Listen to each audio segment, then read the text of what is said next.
So guys, एक बार फिर से मैं आ गया हूँ अपने ही पार्क में, पसंदीदा पार्क में। और यहीं बैठ जाए थे और यहीं बैठ के तुमका आज हम सब कुछ पूरा प्रोसेस बतेबे मेडिकल के बारे में, उत्तर प्रदेश पुलिस के मेडिकल के बारे में। हाय हेलो नमस्कार आदाब सत श्री अकाल, वंदे मातरम, भारत माता की जय, बोलो हर हर महादेव।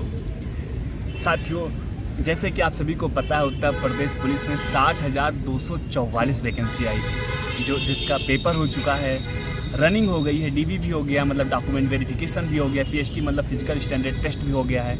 अब बात है फाइनल कट ऑफ आने की, और जिन बच्चों का फाइनल कट ऑफ में नाम आएगा, मतलब 60,244 बच्चे मेडिकल के लिए बुलाए जाएंगे, और जो बच्चे मेडिकल में पास होंगे उन्हीं को ज्वाइनिंग मिल जाएगी। तो आज हम बात करेंगे मेडिकल की। उत्तर प्रदेश पुलिस में मैं कुछ चीज़ें आप सभी को बताऊंगा जिसमें आपको बहुत सावधान होने की ज़रूरत है, इसलिए आप लास्ट तक बने रहिएगा। हो सकता है 10-12 मिनट का वीडियो हो, क्योंकि मैं चीज़ों को विस्तार से बताऊंगा, उसके बाद में मैं उसकी सावधानी बताऊंगा। उसके बाद अगर आपको उस चीज़ की समस्या है तो मैं उससे रिलेटेड कुछ एक्सरसाइज भी बताऊँगा। इस वजह से मेरा वीडियो लॉन्ग बन सकता है। तो सो गाइस, स्टार्ट करते हैं। सबसे पहले देखिए, उत्तर प्रदेश मेडिकल में आप सभी को परेशान होने की बिल्कुल भी ज़रूरत नहीं है, क्योंकि उत्तर प्रदेश पुलिस का जो मेडिकल होना है बहुत इजी और बहुत सिंपल, एक एज अ फॉर्मेलिटी के तौर पे मेडिकल होता है। उसमें मेन चीज़ होता है, आँख में रंगों को पहचान सकते हैं, और आप चश्मा न लगता हो, टेस्टेड चश्मा न लगता हो, बस मेन ये चीज़ें हैं। और बाकी कुछ खास नहीं है, लेकिन फिर भी कुछ आपको सावधानी ज़रूरत है, जिससे आप कान सफ़ा करा लीजिए।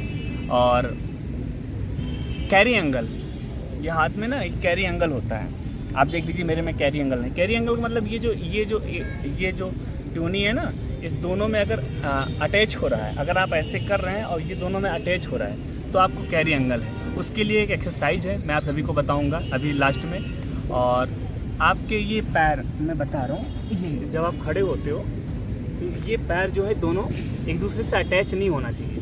आप जब भी ऐसे खड़े हो तो ये पैर दोनों अटैच नहीं होना चाहिए। अगर अटैच हो रहा है तो उसका भी मैं एक्सरसाइज आप सभी को बताऊंगा। और उसी के साथ बहुत सारे बच्चों का हमने कमेंट देखा था, और कि सर गुप्त चीज़ें भी चेक करते हैं, तो मैंने पता किया था, तो बहुत सेंटर्स पे ऐसी चीज़ें कुछ नहीं चेक करते, वो आपका अंडरवियर में हाथ भी नहीं लगाएंगे।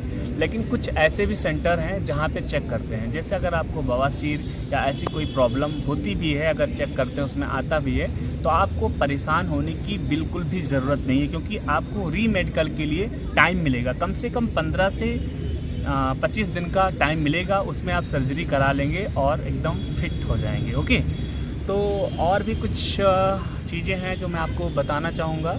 कुछ बच्चों के मन में होगा, सर मेरे कान में फोड़ा है या कान के पर्दे में छेद है, तो सर मैं क्या करूँ। साथियों, मैं आप सभी को बता दूँ, वो सिर्फ टार्च से चेक होंगे, कोई लेज़र लाइट या ऐसा कुछ मैक्रो ऐसा कुछ भी नहीं होगा। सिर्फ उनके पास सिंपली एक टार्च होगा, उसी टार्च से आपके कान को देखेंगे, चेक करेंगे। इसलिए आप कान को साफ़ करा लेना। अगर आपको कोई प्रॉब्लम दिखती है तो उसका भी आप सर्जरी करा सकते हैं, ठीक है। मतलब आपको परेशान होने की बिल्कुल भी ज़रूरत नहीं है, बस आँखों में मतलब वो कलर बाइंडर्स वाला जो समस्या है वो नहीं होना चाहिए, बस। बाकी आप फिट हैं। और हाँ, ये फ्लैट फुट की बात होती है, जैसे पैर होता है ना, ये पैर होता है, बीच में गैप होना चाहिए, इसको भी वो चेक करते हैं। तो मैं इन 3 के एक्सरसाइज में बताऊंगा। अगर आपके ये पैर में यहाँ पे जो है, यहाँ पे अगर गड्ढा नहीं है, इसको फ्लैट फुट बोलते हैं, तो मैं उसके एक्सरसाइज बताऊंगा। उसके बाद में आपकी ये टूनियाँ ऐसे करने पे, अगर जैसे मेरा देखो दूर है, ये चीज़ें हैं ना, ये दोनों आपस में नहीं लड़ रही हैं ऐसे करने पे, लेकिन अगर आपकी लड़ रही हैं तो मैं उसकी एक्सरसाइज बता दूंगा। उसके बाद में आप जब ऐसे खड़े होते हैं ना, जैसे ऐसे सावधान की स्थिति में आप जब खड़े होते हैं, तो ये चीज़ें जो ये टूनी जो है, ये आपस में टच नहीं होनी चाहिए। अगर ये टच हो रही है आपको, तो मैं इन 3 चीज़ों का अभी एक्सरसाइज में आप सभी को बता रहा हूँ, और उस एक्सरसाइज का फॉलो करेंगे और आप सभी बहुत बेहतरीन रिजल्ट देखेंगे। तो चलिए एक एक करके हम चीज़ें स्टार्ट करते हैं। ओके साथियों, सबसे पहले मैं ये एक्सरसाइज बता रहा हूँ। अगर आपको ये कैरी एंगल, इसको कैरी एंगल बोलते हैं, अगर आपका ये चीज़ और इस चीज़ से अगर टच हो रहा है, तो मैं आपको ये एक्सरसाइज बता रहा हूँ, ताकि अगर आप ये एक्सरसाइज करेंगे तो आपको ये समस्या दूर हो जाएगी। इसको डिप्स बोलते हैं, और नॉर्मली लोग क्या करते हैं, ऐसे डिप्स लगाते हैं, ऐसे ऐसे डिप्स लगाते हैं, लेकिन आपको ऐसे नहीं लगा के ऐसे डिप्स लगाना है। हाथ को ऐसे रखना है जैसे मैं रख रहा हूँ, आप देख लीजिए, ये बीच वाली उंगली दोनों में टच होनी चाहिए, और ऐसे रखने के बाद में आपको ऐसे करके अब ऐसे टिप्स लगाना है। देख लीजिए, इससे क्या होगा, आपका जो एक कैरी एंगल की जो समस्या है वो दूर हो जाएगी। इसके बाद में अब बात करते हैं, जब सावधान की स्थिति में आप जब खड़े होते हैं ना, आप ऐसे खड़े होते हैं, ये चीज़ें जो है, ये जो दो एड़ियाँ हैं ये आपस में टच होनी चाहिए, और ऐसे खड़े होंगे तो ये आपस में टच नहीं होना चाहिए। अगर आपका आपस में टच हो रहा है तो उसकी मैं एक्सरसाइज बता रहा हूँ आप सभी को। सबसे पहले सबसे आसान एक्सरसाइज है ये बटरफ्लाई वाला, जो अक्सर आप लोग देखते होंगे लोगों को करते हुए। ये बटरफ्लाई वाला है, आपको ऐसे बैठना है और ऐसे करके आपको ऐसे ऐसे करना है। ये सबसे अच्छा एक्सरसाइज है और आपको अच्छा भी लगेगा करके। ये सबसे नंबर 1 का ये एक्सरसाइज है। और दूसरा क्या है, आपको खड़े होना है और ये चीज़ें आपको दिख रहा होगा डिस्प्ले पे, ये ऐसे आपको करना है। यहाँ पे ये आप देख लीजिए, उसके बाद दूसरे पैर को पीछे करना है और आपको ऐसे करना है। ये इसका दूसरा एक्सरसाइज है। और आप रात में जब भी बेड पे सोने जाए ना, जब लेटते हैं तो आप इन दोनों के बीच में तकिया लगा लीजिए। तकिया लगाने के बाद लेटेंगे तो आपको देखेंगे, आप 15 दिन में आप सभी को एक इम्प्रूवमेंट देखने को मिलेगा। साथियों, अब लास्ट में ये फ्लैट फुट वाली बात होगी। जैसे आपका ये पैर है, ये पैर है, तो पैर के बीच में यहाँ पे गड्ढा नहीं है, तो क्योंकि वो भिगो के बोरा रखेंगे ज़मीन में, आपको पैर रख के चलना होगा।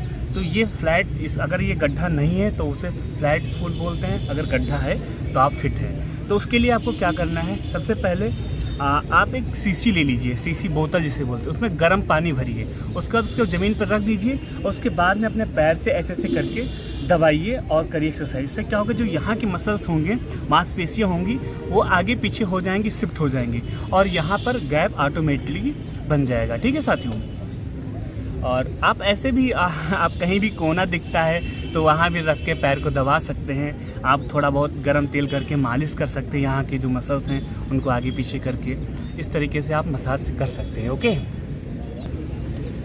तो साथियों, मैंने आप सभी को सारी चीज़ें बता दी हैं। आई होप चीज़ों को आप समझ गए होंगे। ये उत्तर प्रदेश पुलिस का मेडिकल है, बहुत आसान मेडिकल होता है।